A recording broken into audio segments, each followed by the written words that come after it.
In response to public outcry, the Nigerian government has clarified its COP28 delegation to Dubai, UAE, emphasizing transparency. The information minister, Mohammed Idris, said the federal government-funded group comprised 422 individuals, including representatives from the presidency, the Office of the Vice President, the National Council of Climate Change, the Federal Ministry of Environment, all ministries, the National Assembly, and federal parastatals and agencies. Idris highlights Nigeria's significant role in climate action, citing achievements from the ongoing climate summit, such as a strategic pact with Germany to enhance electricity supply. Well, we have Rise News analyst Dr. Sam Amadi joining us to discuss Nigeria's large delegation to COP28 in Dubai and what are the likely gains from Nigeria's participation for the country. Good to have you with us on Newsday. Thanks for joining us, Dr. Sam Amadi. Thank you, and good afternoon. Good afternoon. So much ado about the delegation of COP28. Can you give us your opinion to the furor and criticism that has trailed in reactions to seeing this delegation go and represent Nigeria? Well, I think it's not all about the delegation. It's also about the criticism of Bola Ahmed Tinubu's administration in the sense of the lack of a central organizing logic. You know, look, first, of course, the 1,411 members are not all, or not mostly on government tickets. So NGOs are part of it, typical Nigeria showmanship. So many Nigerian NGOs that have marginal to do with environment or even the issues, I promise you they will be there. So there are those who pay themselves who want to be in Dubai and maybe some bragging rights that they were at the COP. But Nigerian delegation of about 400 some to 500 is still very large. And the point is this, and I think that's the point the information managers of the government misses out. First is that with the level of austerity, if you like, imposed on the people because of clear fiscal crisis that we are facing, the business of government has to be reconceived totally. So what we have seen, the big critique for me is that Tinubu government has controlled as business as usual. There's no imprimatur. There's nothing that the government has done to reshape and say, we understand what we're going through, and therefore we do things different. So the same script we used previously is what we're using. If you look at that team, maybe it could even come down as 20. Many of the ministers have no business going there. I mean, we got two agencies of government, a rural education agency and one other agency, posting their success in signing MOU in Dubai. I mean, you log in thousands of kilometers, spend millions to fly personnel, spend on extra code to go and sign an MOU about ratification in Dubai. We saw the Nigerian police, the IG, some kind of insignificant meeting claiming also that the Nigerian police is green compliant. What does that mean? Look, Nigerian police is faced with a crisis of even identity, discipline, every day. Forget about the fact that criminals, run over them all the time. But even their own identity, even the brand, the narrative, the allegations of criminality of their members, the issues of discipline, of organization, of strategy. So you just get hooked on green. What's green? So first is the lack of organizing logic, of prudence that should align with the level of austerity, level of problem, crisis that the government has imposed.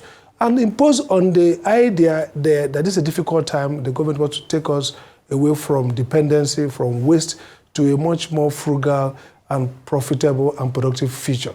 And so the government is not walking the talk. The people are left to suffer, to tighten their belt. Government is not doing that. So I would see that a leader, look at what happened with Kenya. I mean, other countries, they try to downsize. Now, we are keeping company with a place like Brazil.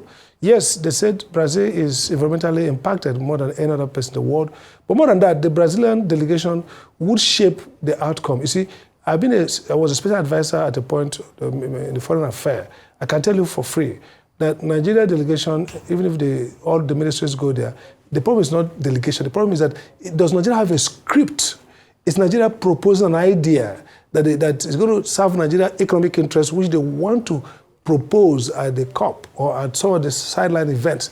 And those perspectives, not just to participate, okay, participate in carbon credit, participate in carbon financing, you participate. So one person can participate. The Minister of Foreign Affairs can participate, but agencies that are ancillary to all that business attend, do they participate in terms of shaping the resolutions, the policy that come out of it? Nigeria is, in those days of military rule, they said Nigerian politicians make Nigeria look big for nothing.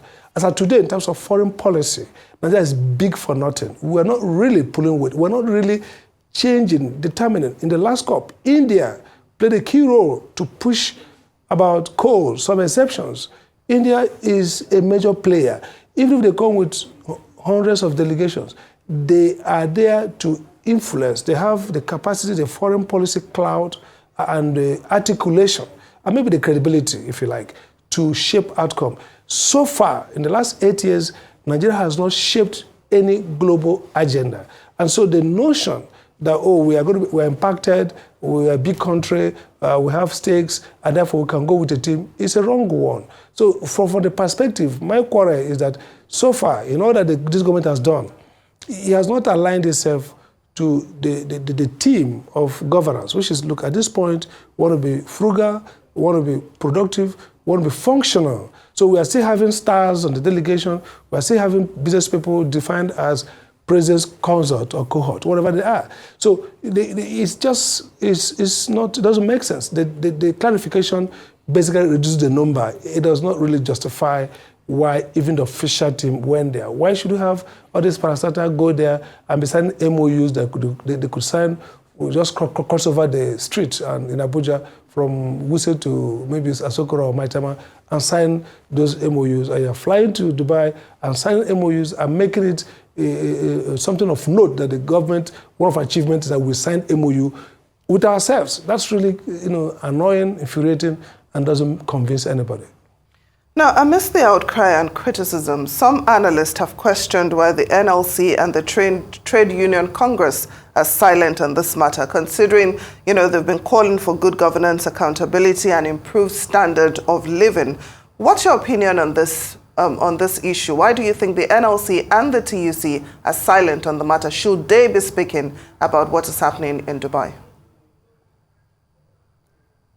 I think they should. I mean, look, the trade union should be, in a sense, the conscience of the people, and in some cases become part of opposition, not partisan opposition, but opposition against government when they're making mistakes. But the point is that, look, the NLC and TUC, it seems to me, have been battered in a way that there's some kind of lack of self-confidence, some depression, as institutional social depression they're going through, in the sense that they're being criticized.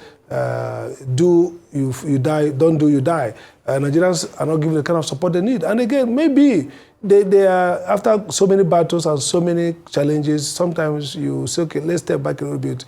I know that yesterday the NLC had a Hamatan school where I was a keynote speaker. And so they probably will be saying, let's just get back to retool, to retrain our people and recalibrate. But I agree with you that this is something that NS should pick up because it borders on economic management. I mean, you can't ask citizens to look at all the telltale signs. You can't ask citizens to shut down travel, instead of 3 cars, use 1 because you're going to pay more. But at the same time, you're buying more cars for government officials. At the same time, you're taking more government officials to picnics in Dubai, things that they have marginal or any contribution. And so it's laughable. I've been in foreign policy myself, and I know that when Nigeria said they participated in all these events, it's laughable because the participation is just that there's a Nigeria tag there. It's not like Nigeria has a script that we went to, and this is what Nigeria has canvassed. Nigeria wants to see this clause in this agreement. Nigeria wants to see the United Nations adopt this position that aligns to our strategic agenda. So it builds back to the fact that really we don't have a clear-cut agenda we're driving, and the notion of governance. We've yet to see that transformation. That we are wasteful in the past. We are almost irrelevant. We are not articulate. We don't have a vision, and now we're running a government that is clear-headed, that signals to everybody. If the government itself, begins to signal prudence, even the non-government sector, the non-profit sector, will align themselves. Everybody will know that, look, this is a government that will be, the president himself will be angry, even if he sees the business community come with jet full of business leaders, because the president is running small with 5-6 people, and he looks and see private sector with 300 people. So even if the government doesn't pay, that outrage against waste and against those superfluous presence would change behavior. So yes, I agree. NLC ought to have been here, but NLC itself is suffering some crisis of identity and crisis of articulation, what it needs to do in all these crises that it has been plunged into and sometimes plunged itself into. Once again, the optics of spending look bad for us. But I want to talk about Governor Duye, former Governor Duye Diri of Bayelsa State. He's a senator. He was actually at COP28. He apparently met with a few stakeholders concerning the erosion of land in Bayelsa State due to flooding, ocean surging, coastal erosion, etc. How does one measure the gains that have been achieved at COP28, if at all? Well, first, you see, that's the problem. Governor Diri has concern about environment. The Governor Diri is the governor of a sub-nation. He has, that this should have been part of Nigeria. Nigeria has coastal sites that are going to be impacted by climate change and needs to be factored into. But again, you would say that what would a governor really discuss at that level? He maybe have some partisan or some bilateral conversation with businesses that he could actually have outside COP. He could actually have them in Bayelsa or go to those countries. So I don't really see much value that the event gives to DA to settle local issue of Bayelsa. But these are things that the foreign ministry and the economic team would have put together and present a strategic document, a strategic position, and begin before now to get countries, identify countries that they need to talk to create either an African-based a solution or some kind of policy articulation, or even mainstream it into the agenda. Again, if you look at the theme of the COP itself, if you look at endangered communities, trying to bring into the conversation not just government but also stakeholders and communities, those are going to be affected. There's enough policy rubrics for which Bayelsa and others can come up to. So really, that's the truth about it. There's nothing that is going to be minute or deliverable to Bayelsa from that conversation that's not already part of the policy framework. Now, what everybody should be worried about in Bayelsa or in Nigeria should be what small policy, retail policy do we need to put in place to access some of the facilities. In Nigeria is now heading the climate finance, one of the finance facilities. How do we access them? What human capital do we need to build together to get this? What lobby, what political engagement should we put in place to access some of these funds that are being created to enable us mitigate and build resilience? So primarily, it's not about attending the COP, that's the issue. It's about understanding the layout of the climate change mitigation plan, and then understanding the policy knots you need to put in place, and then cascading down to operational things you need to do to take advantage, to even build their own resilience, and to understand where the global policy is moving. So Nigerians put the cart before the horse, or the horse before the whichever. They focus more on attending these events and less about the lessons draw down, understand what's going on, look at the policy rubrics, ask ourselves what we need to put in place, what operational, what policy, what operations, what administrative changes we need to make to optimize value. So Bayelsa having talks at the side of that COP is just another optics, another sense of doing something, another big for nothing outing. The real thing is people bring those documents back home. We sit down, set up units that study them, and then we'll be able to see how we can first change our policies, use our resources to build our own resilience, to achieve those ends, and then see how we can access support, and so we can change policy, change corporate behavior to align with the policies of the climatic change management structure and, of course, our own development challenges. So it's more around sitting down and doing the work of governing and less about attending those conferences where you are not really going to change the policy outcome from those conversations. Now, Dr. Amadi, the government believes that it is not in Dubai for a jamboree, but that it's actually there for serious business. So I just want to be clear. Are you saying that there are no likely gains for Nigeria participating at COP28? There are gains, of course. I mean, as a sovereign, the president rightly attends those events, and that's part of his job as a sole organ in the foreign policy theory. He has to be there. I mean, it would be wrong for Nigeria to miss. I'm not saying we shouldn't be there. I'm saying two things. One, that some large part of the COP is showing up, being there. Another part of it is actually there are going to be real focused conversations that build into the output. So I'm saying Nigeria could be there with a small team that's honed enough. Everything we did, take for example the German deal. It doesn't require that they go into COP to do that. I mean, it's just take advantage of that to signal. It's part of Nigeria's transition to zero transition plan includes, of course, more electricity expansion using gas, and then, of course, access to energy to offset use of charcoal and all that. That's part of the Nigerian plan. So going there to show how you can build up electricity generation with Siemens is good for the optics. But that deal is a continuing deal. This is a phase, activating a phase of that deal. It could happen in Nigeria, it could happen in Germany.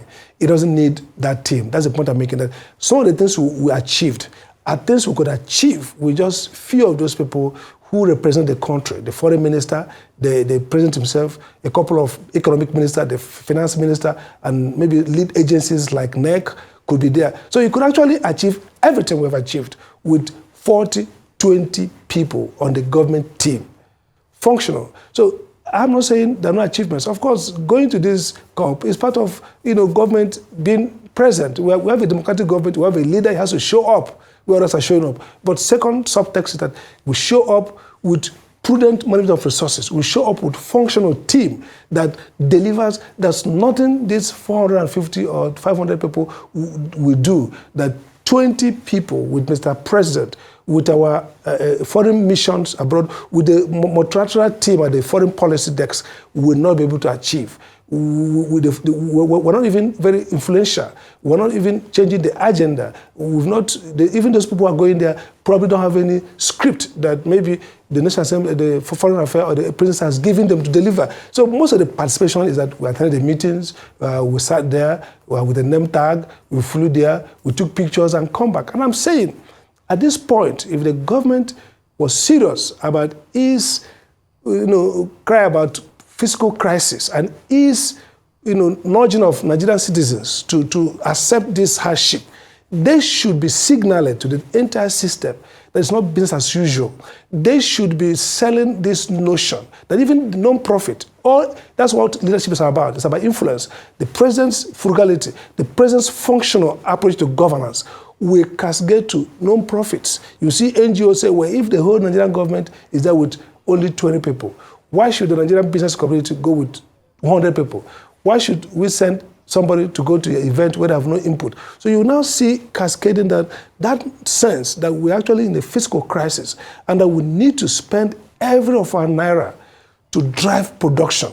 And that if two people can go to the COP28 meeting of this or society event or discussion with Germany and get us a good bargain, why do you want to get REA, get NEC, get every generator, get TCN, get Ministry of Environment, get everybody, get NCC, SEC, everybody in that room to clap for Mr. President while a few officers sign it? That's what third world, badly run countries do. You see how foreign countries sign all these deals? Maybe the trade rep or the foreign minister or somebody else signs off the MOU. Two people just sign it off and they close the deal and they walk away. That's really what I'm saying. There are value in attending.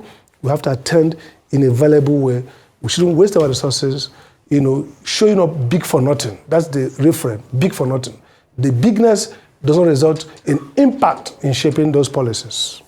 With this business as usual attitude, or big for nothing as you call it, situation where Nigeria goes to these foreign conferences and has delegations and doesn't really come back with anything credible to show for it, do we run the risk of losing our credibility and strong stance in the eyes of the international community, who no doubt is taking a look, because especially with environmental concerns and this 1.5 degrees, it's a collective effort of everyone in the world, actually. And if Nigeria isn't seen to be pulling its weight, how could that affect us, internationally speaking? Well, sure, I mean, the international space is like a marketplace. People hear stories. People also, deride others, laugh at them, praise them. Even when we're there, anybody who is in foreign policy will tell you that there are countries people know for thoroughness. There are countries no matter how you don't like them, when they come to these events, they're coming with real, position, and they're going to push it. Take, for example, Iran. Iran is not anybody's darling, but nobody faults that Iran is going to be very vehement, very clear-minded about what is going to put on the table. To talk about Brazil, we talk about India. We've seen improvement in sophistication in Indian foreign engagement in terms of articulateness, in terms of pushing their agenda. South Africa, for example, is taken seriously. Nigeria is a bigger economy, but I've been there, like I told you, we're telling me even our neighbors in the West African coast do not take us serious in that, to the extent that we deserve. They even work against us. So what I'm trying to say is that the disarray in our local governance, the fact that we lack credibility, legitimacy, there's a sense in which governance is a balloon. We just float it up and everybody's jollificating, as they say in Nigeria. The other people see it. I mean, they even see the level of lack of preparation. They even see the kind of ideas you push. They even see, after this, just as a soundbite, when you finish this, whether it's a UN, whether it's an African meeting, whether it's the US, Russia, US, China, whatever it is, you look at the videos, YouTube video that's trend about maybe powerful statement from a rep. It's never a Nigerian. You probably hear somebody, Rwanda, somebody in Africa, maybe somebody, an Egyptian person, maybe somebody in South Africa, somebody who probably shook the table, somebody who spoke, and people feel this person communicated, the African challenge, an African position on these issues. It's rarely a Nigerian voice. In the 1960s, we saw Nigeria has come of age speech from our prime minister then. We saw under Murtala Mohammed with Professor, the foreign affairs minister then. We've seen phases. We saw Ikenwachukwu, the economic diplomacy type. But even though when I was special advisor, we talked about citizen diplomacy. The problem here is that there's really nothing that Nigeria is articulating in terms of structural challenge to the crisis of the global world.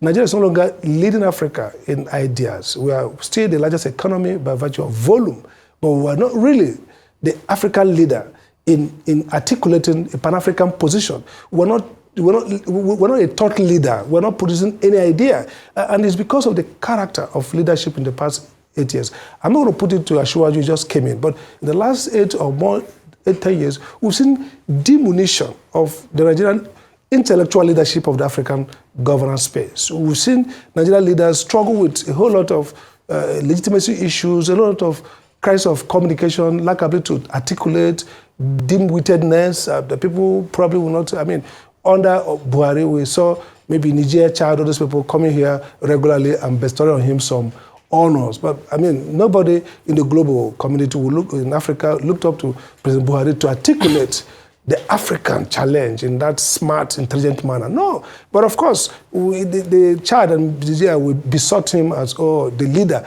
But we are not carrying that African vision. So my point is, look, we are big for nothing to the extent that we are not identified with pushing a development agenda.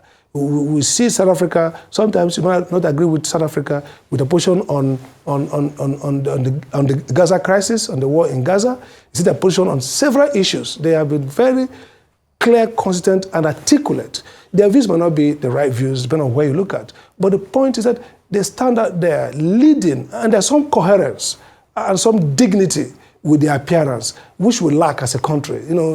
Rambunctiousness, some kind of chaos, and because it's fed by nepotism, by kinds of business as usual, maybe people putting their friends, family, reward politicians, and they're flooding everywhere. There's no coherence, no messaging. So my view is that, look, apart from the economic, huge financial cost of these trips, basically that's a sense in which there's no return, because there's actually no preparation, there's no articulateness, there's no agenda, there's nothing really we want to urge the world to adopt. There's no position we want to canvass that is tied to a real articulate development agenda and concern of the country. So we become big for nothing because we have reduced in our domestic capability and reduced in the quality of governance and reduced in our influence in the African region and then globally. I mean, take Obasanjo's era. I mean, no matter what people say, he would be out there and other heads of state